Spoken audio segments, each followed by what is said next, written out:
Merci de choisir CLM TV. Au sommaire de cette grande édition, la coalition des mouvements et associations burkinabè de Côte d'Ivoire apporte son soutien au gouvernement burkinabè.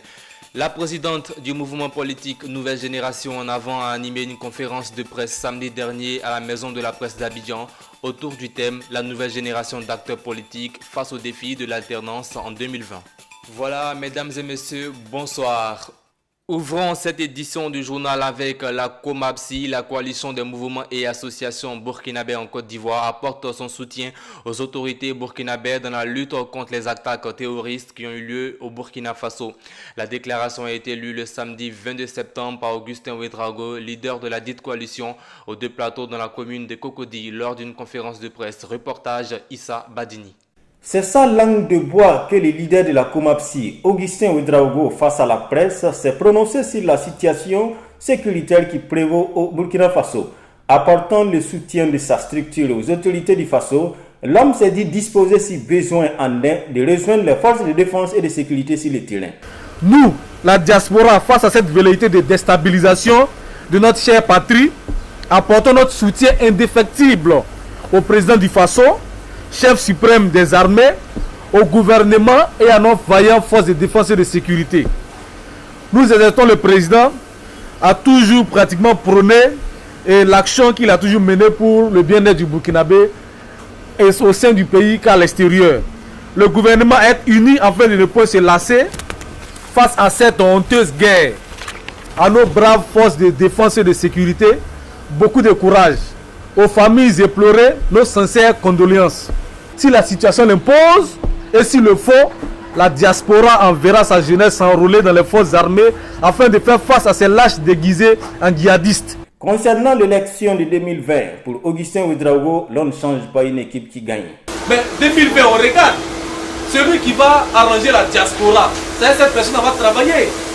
Aujourd'hui, on voit que la diaspora va participer aux élections en 2020. Depuis 1960, on n'a jamais voté. Nous, nos parents sont décédés, nous n'avons pas encore touché même un bulletin de vote. Cette année-là, en 2020, on va voter. Il y a eu pratiquement un ministère plein pour la diaspora et choses avec ce nouveau régime. Il y a pratiquement un forum de la diaspora qui a eu lieu pratiquement en août à Ouagadougou. Moi, j'y étais, à mes propres frais dessus. J'ai participé à ce forum-là. Ça veut dire que la diaspora est prise en compte. C'est lui vraiment qui vient d'arriver et puis qui travaille pour le développement du diaspora, qui travaille pour que le diaspora soit à l'aise là où il est. C'est vrai que cette personne-là va réfléchir et puis on va donner des instructions pour qu'on puisse mener cette personne-là soit à Kosiam ou bien cette personne-là reste toujours à Kosiam. Mais je crois que pour le moment, on ne s'est pas encore décidé en tant que tel. Mais celui qui est là actuellement, je crois qu'il fait l'affaire de la diaspora en attendant quand même que d'autres viennent nous proposer quelque chose de soi-disant meilleur. Je crois que pour le moment, on ne change pas une équipe qui gagne. Donc en 2020, s'il est toujours sur sa même logique, sur la même voie, je crois que toute la diaspora va s'élever comme une seule personne pour quand même lui donner encore une autre chance pour qu'il soit résident encore au niveau de Kosiam. Le nouveau code électoral, dit-il, nous inclut à tout point de vue. C'est la première fois que le Burkinabè de l'extérieur va voter et il faut s'en féliciter. L'uniformisation des documents électifs est plutôt une solution que toute autre chose. Pas la peine de chercher des problèmes où il n'y en a pas. Il faut souligner que la COMAPSI regroupe près d'une vingtaine de mouvements et associations et ambitionne en tant que société civile participer pleinement au développement du pays des hommes intègres. La COMAPSI, c'est la défense des droits des Burkinabés en Côte d'Ivoire ici. La COMAPSI, c'est l'information vraie. La COMAPSI, c'est pratiquement le soutien aux autorités. Et la COMAPSI, c'est pratiquement aussi l'amour de la patrie.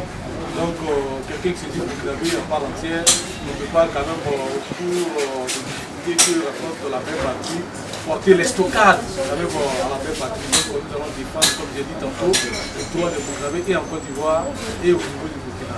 Dans le cadre de sa tribune d'échange, de débat et d'information dénommée le Café Club de l'UPLCI, l'Union des patrons de la presse en ligne de Côte d'Ivoire a eu pour invité ce samedi 22 septembre 2018 à la maison de la presse d'Abidjan Plateau, Nicole Guéhi, présidente de Nouvelle Génération en avant. Son exposé a tourné autour du thème « La nouvelle génération d'acteurs politiques face aux défis de l'alternance 2020. Cette conférence a été meublée par 2 sous-thèmes, la nouvelle génération et ses caractéristiques et les différents défis de l'alternance 2020. Les détails dans un compte-rendu d'Aouré Ngoran. Dans son exposé, cette femme aux multiples casquettes, consultante, responsable d'un cabinet de conseil et d'expertise en développement communautaire, formatrice, vice-présidente de la communauté ivoirienne du Royaume-Uni, président de l'ONG Majority Community Aid, pour ne citer que cela, a appelé à une rupture générationnelle et comportementale, un changement de mentalité. Nous allons convenir avec les présidents Alassane Ouattara et Henri Konan Bédié, qui chacun à son tour ont souhaité le transfert du pouvoir à une nouvelle génération. La nouvelle génération souhaite une alternance réussie, effective et paisible pour notre pays. Pour cela, nous souhaitons la libération de tous les prisonniers politiques et une alternance réussie. Pour elle, plusieurs défis sont à relever sans lesquels la démocratie ne serait inclusive. La nouvelle génération souhaite une alternance réussie, effective et paisible pour notre pays. Pour cela, nous souhaitons la libération de tous les prisonniers politiques et une alternance réussie. On ne peut pas parler d'alternance si des Ivoiriens, pour des raisons politiques, sont emprisonnés. Deuxième point, nous souhaitons le respect de la Constitution en termes de nombre de mandats présidentiels, car la Constitution ivoirienne permet 2 mandats et ceci doit être respecté. Quatrième point, l'un des défis à relever, nous parlons de coalitions contre nature. Il faut se méfier des coalitions qui se forment actuellement dans le seul but de gérer le pays avec les mêmes acteurs.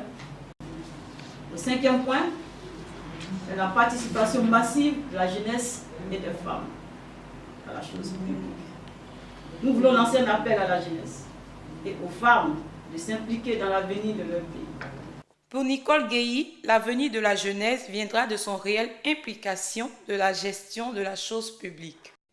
Invitée par la FAFEG, la Fédération des associations des femmes de Gonzagueville, Nicole Guéhi, présidente de Nouvelle Génération en Avant, par ailleurs consultante en projets communautaires et experte en ONG et gestion de développement, a été invitée par la Fédération des associations des femmes de Gonzagueville jeudi dernier au siège de la dite fédération dans la commune de Port-Boué. Elle a eu exposé sur la thématique « Comment aboutir à un financement de projet ».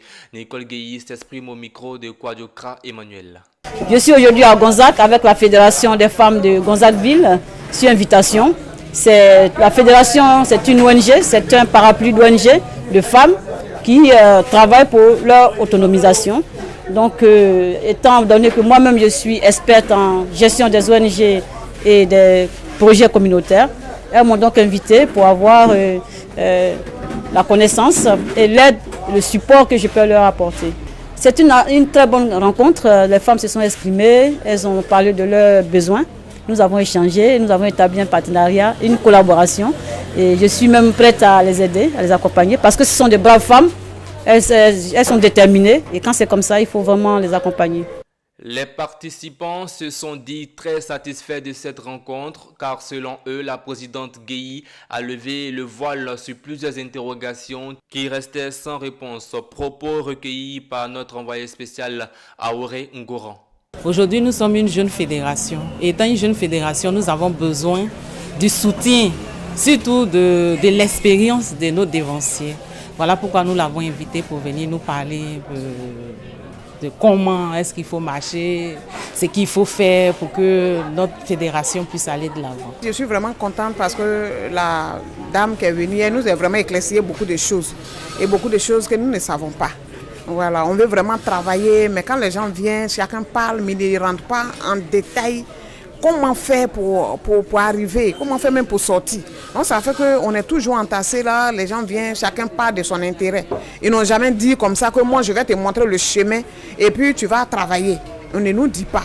Ça fait que des papiers là même qu'on parle là, on a des papiers mais on ne sait pas à qui il faut présenter. Comme elle est venue, vraiment le discours qu'elle a fait, moi ça m'a vraiment plu. Effectivement, bon, nous avons été invités pour écouter un peu Mme Nicole, mais dire vrai, c'est rare de voir quelqu'un prendre de son temps pour venir expliquer ce qui est tapis dans l'ombre. Moi, c'est une dame à féliciter. Pour moi, vraiment, c'est génial. Aujourd'hui, on parle d'ONG, les gens créent les associations, mais ils ne savent pas pour quelle fin. Je pense bien que, au même titre que ces femmes, nous avons été bien servis. Et si souvent ce genre de rencontres peut se multiplier, ça ferait du bien à la population. Et ce que la dame a fait, sincèrement, je pense bien qu'elle doit être encouragée, même par nos autorités. Je suis très heureuse d'abord. Madame Nicole nous a un peu éclairci sur certaines choses. Nous avons compris, nous avons échangé.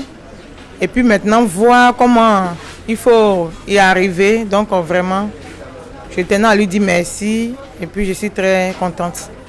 La 5e édition du WINP Abidjan Walking Planet se tiendra les 4 et 5 octobre prochains à Sofitel Hôtel Ivoire.